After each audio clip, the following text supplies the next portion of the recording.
क्या होता है, आप तो माँ है इसलिए शायद हमारी बात नहीं समझ पाएंगे। अब जैसे अब हम लोग ये देखकर दुखी होंगे ना कि यार इस बच्चे ने क्या पाप किया है, लेकिन सच्ची मानो मंगल भवन भगवान के दरबार में अन्याय नहीं। अगर इसका कर्म आपको टीवी में जैसे दिखाया जाता है ना, वो अगर सामर्थ्य हो दिखा दे कि इस कर्म के परिणाम, तो आप कहोगे अवश्य अवश्य ऐसा ही होना चाहिए। बस भगवान कभी अमंगल नहीं करते। अभी अभी बच्चा रूप से दिखाई दे रहा है, पर प्रभु का ये पुरातन अंश है। ऐसी गलतियां होती हैं, उसका ये सब खेल है। अब ये माँ कैसे समझ सकती? माँ को तो लगता है मेरा बच्चा है ना, कुछ ऐसा हो जाए कि ये ठीक हो जाए।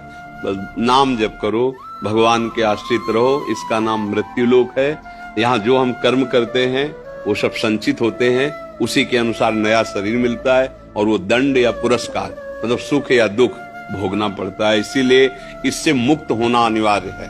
देखिए, वेद इसको प्रमाणित करेंगे कि परमात्मा घोर पाप का विनाश कर देता है। ये देखिए, ये महर्षि दानव सरस्वती द्वारा ही इसका अनुवाद है।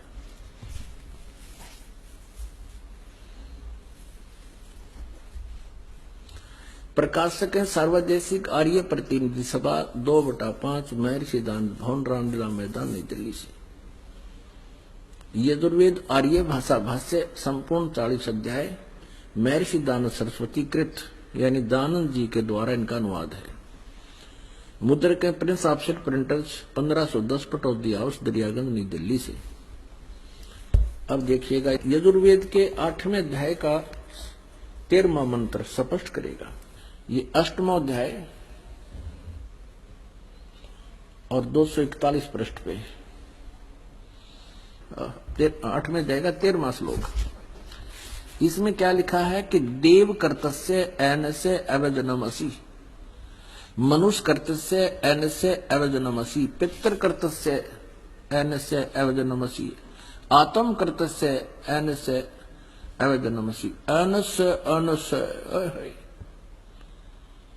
घोर एनस्य माने अपराध के अपराध यानी घोर पाप के भी अवजनम। अब आपको इसका यहां दिखाते हैं 242 पृष्ठ पर इन्हीं का अनुवाद किया हुआ। ये 242 पृष्ठ पे, हे सबके उपकार करने वाले मित्र आप। अब यहां इसने मित्र शब्द प्रयोग कर लिया, यहां परमेश्वर ना लिखा, क्योंकि इसको पता था वेदों को पढ़ने वाला मुझ पर पूरा विश्वास करेगा, और मैंने यहां लिख दिया मित्र, तो वो ये समझेगा कि मित्र के बारे में लिखा है, भगवान के बारे में नहीं, इसलिए इसको पढ़ पढ़ा कर आगे चल पड़ेगा। आप दान देने वाले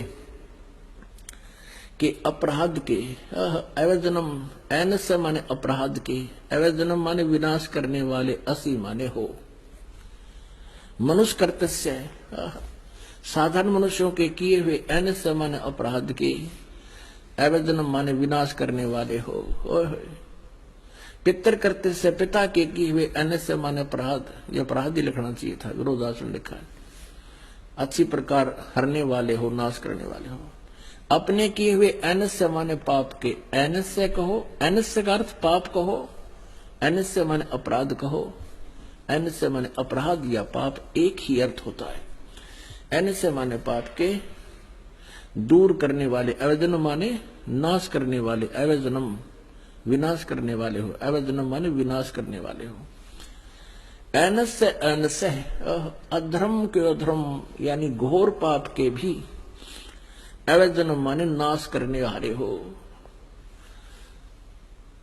अब जानता हुआ मैं जो कुछ भी अधर्म आचरण किया करता हूं या करूं, अनजान में जो कुछ भी किया करता हूं वह करूं, उस सब एनस्य माने अपराध के, पाप के, दुष्ट आचरण के नहीं, पाप के आप अवजनम माने नाश करने वाले हो। अब यहां मित्र शब्द लिख दिया इसने, यहाँ परमात्मा ने लिखा जीव को मूर्ख बनाने के लिए। अब देखो इन्हीं के शब्दों में, अब इसी महर्षि दानंद जी ने सत्यार्थ प्रकाश के प्रथम समोल्लास में भगवान के नामों की महिमा की व्याख्या की है, विवरण दिया है। उसी में आपको दिखाते हैं मित्र माने परमात्मा होता है। ये देखिए इन्हीं के शब्दों में, यह प्रथम समोल्लास है और पृष्ठ नंबर 18 पर, सत्यार्थ प्रकाश पृष्ठ नंबर 18 पर। यहां देखिए इन्हीं के विचारों में महर्षि दयानंद जी लिख रहे हैं, जो सबसे स्नेह करे, सबको प्रीति करने योग्य है, वह परमेश्वर सबका सच्चा मित्र है। इससे परमेश्वर का नाम मित्र है। तो जहां इसने मित्र शब्द लिखा है वहां हम लिखेंगे हे परमेश्वर आप। बस सीधी सी बात है।